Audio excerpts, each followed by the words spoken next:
Hi, and welcome to a episode of Lucky Rock Wine Lounge.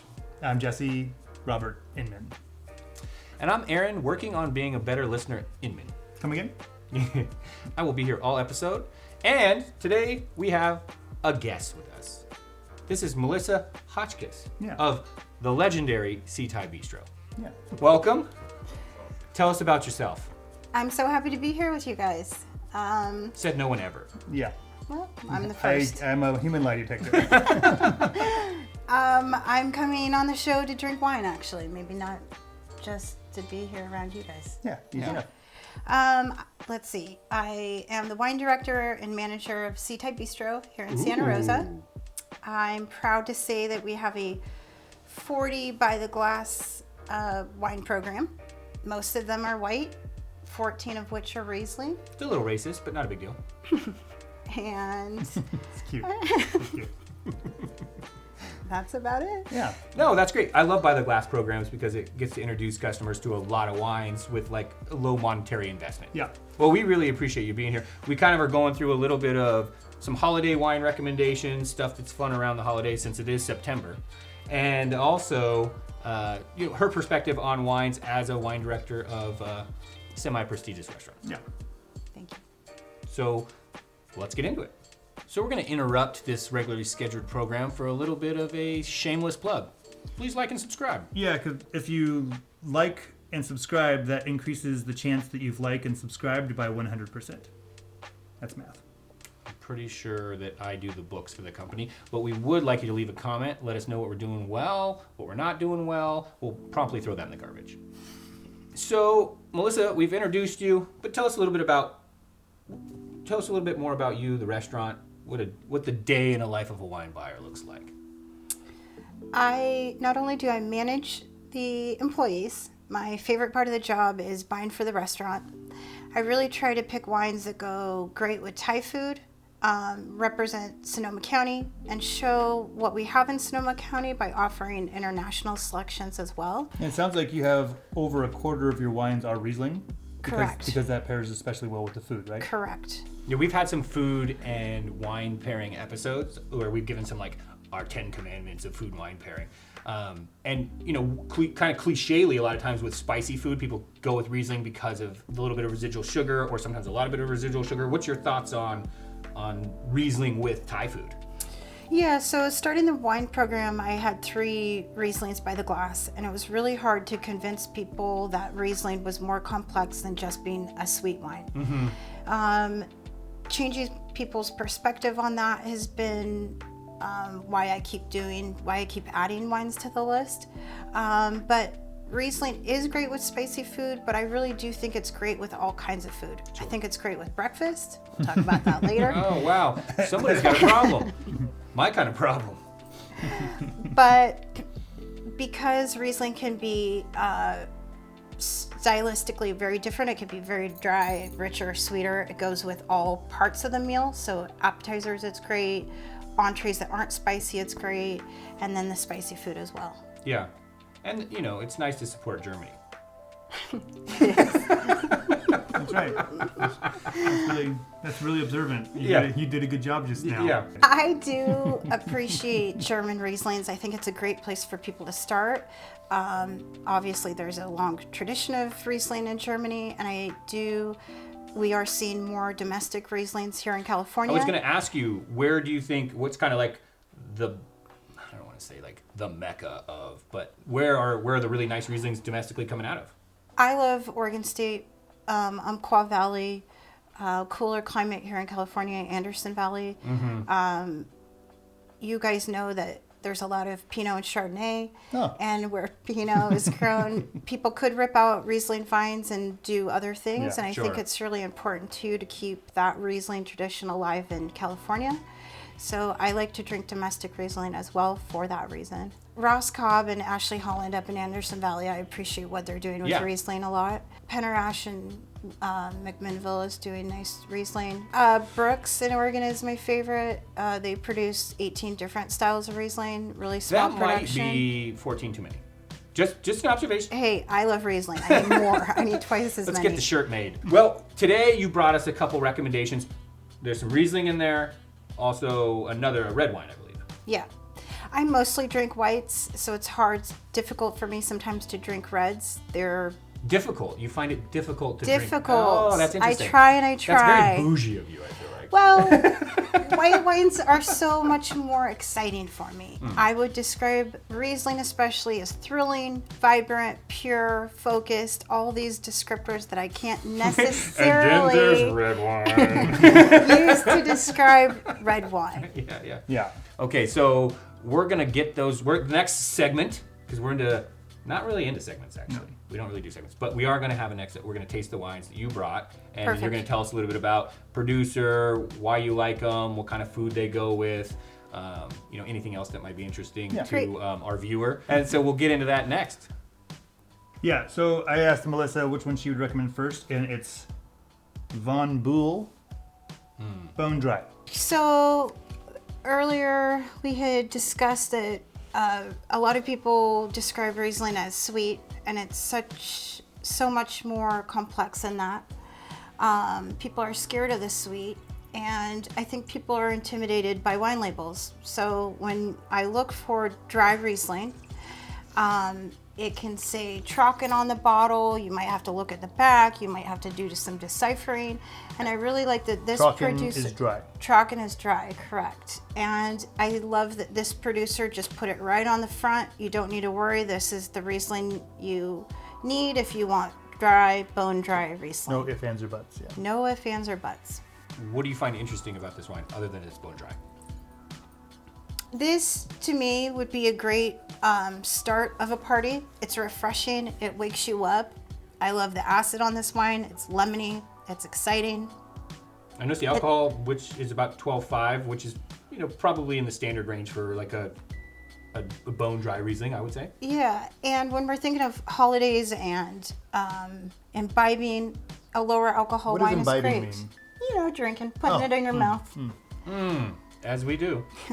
Yeah, this is nice. Clean, crisp. It almost has petrol, but maybe with A age hint or of something. that. It's going to develop. You can tell the petrol is there. It'll develop as it gets probably 5 or 6 more years on it. Actually, there was. The precursors aren't there quite as. I was speaking with somebody that is more of a Riesling aficionado than myself, and they were saying it's actually there's one chemical compound, I forget what it is. It's a very long one. Starts with a T. Super long, very German, It's got more a number in scientific. there. But at the end of the day, it's in some soil types actually produce more of it in Riesling vines, or it develops with age. So that's why some Rieslings have that petrol a little bit more in their early life, and some have it more in their later life. I do think people feel that they're put off by the term petrol. But if you gross, think about but going to the gas really nice. station before you peel out and go to the beach, you get that petrol. But isn't you that get a the lot of gravel. wine descriptors? I mean, poor Sauvignon Blanc. Who's putting cat piss in their mouth? I mean, yeah, but it's, you know what I mean? Wine descriptors sometimes don't do themselves justice. Yeah. So I agree with you on that. Correct. Yeah. I love the lemon and lime. It's so exciting. Yeah, it's very nice. I It's do good balance. love it at the restaurant, shrimp, appetizers, soft cheeses. It's great. And we have another episode about alcohol levels, and this is it's like one of the reasons you drink low alcohol wines is because you can enjoy them a little bit more and not get schmassed. And then, if you're drinking a 17% alcohol Zinfandel, you can only have a glass or two in your hammer time. Yeah. And the bright acidity, like you said. So thinking about holidays, you mentioned a little bit about some of the dishes you might have at the restaurant. But what do you think for the holidays? Like what I tend to like high acid, lighter wines during the holidays. Personally, what is kind of one of your go-tos with Riesling around the holidays? Exactly it. During the holidays, we're eating a lot, we're drinking a lot, and this is kind of just a refreshing alternative. I love it with cheese plates. I love Riesling in general with cheese plates. And little appetizers, fried things, snacky things. How much do you think this would run on a shelf, give or take?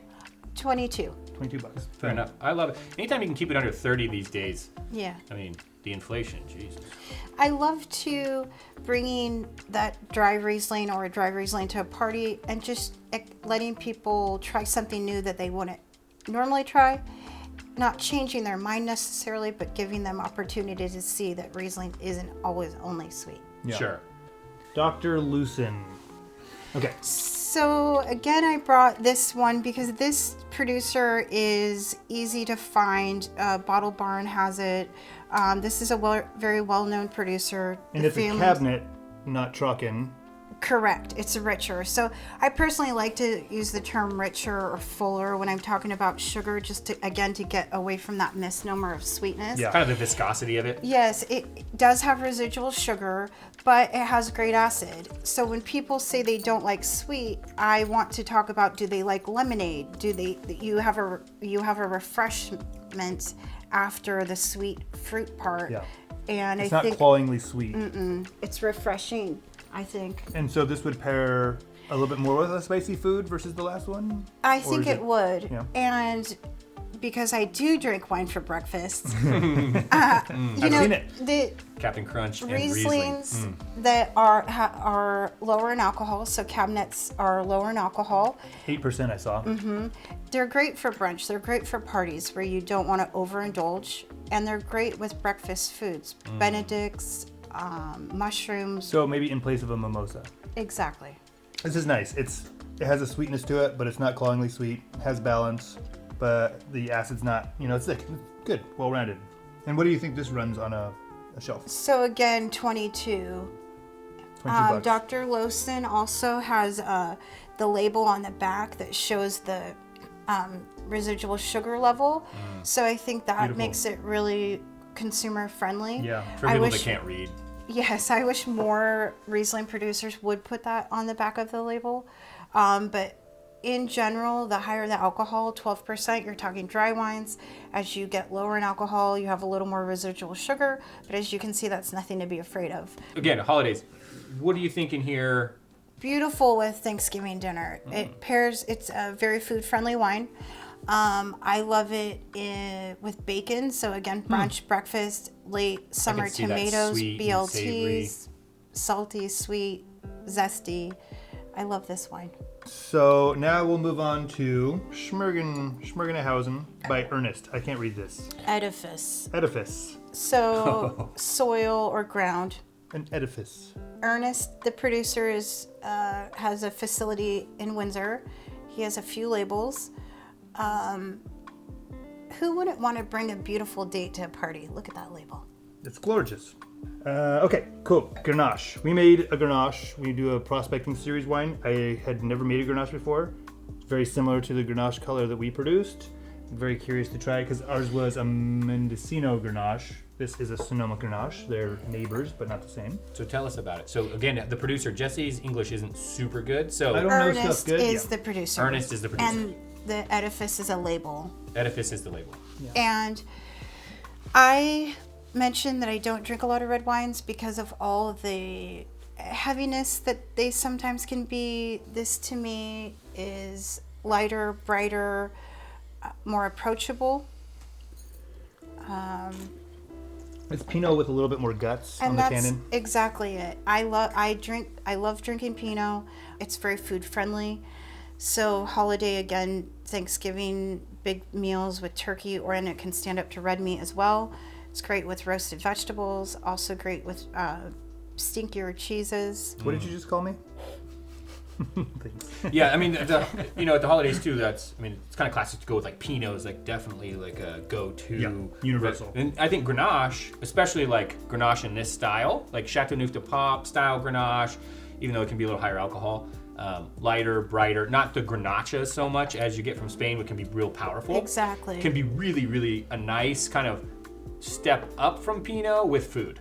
As Grenache is one that is a lot of people are talking about being, because of its heat tolerance, being a very well suited for California. But then we can get into it as wine guys too. You get into that with to stay on the heat thing for a second, because we got nothing else. It's heating up. Nothing else to talk about is a lot of canopy management, how you're farming. A lot of those are tools, and it's not all just like, oh, it's hotter, so now we're like there's things you can do from a farming standpoint, planting grape varietal. I mean, we're not totally our hands are not completely tied in that respect. Yeah, just might have to evolve a little bit. Yeah, and a lot of it is farming. I think how people farm definitely will have a lot to do with what can be grown. So, well, thanks for bringing this to our attention.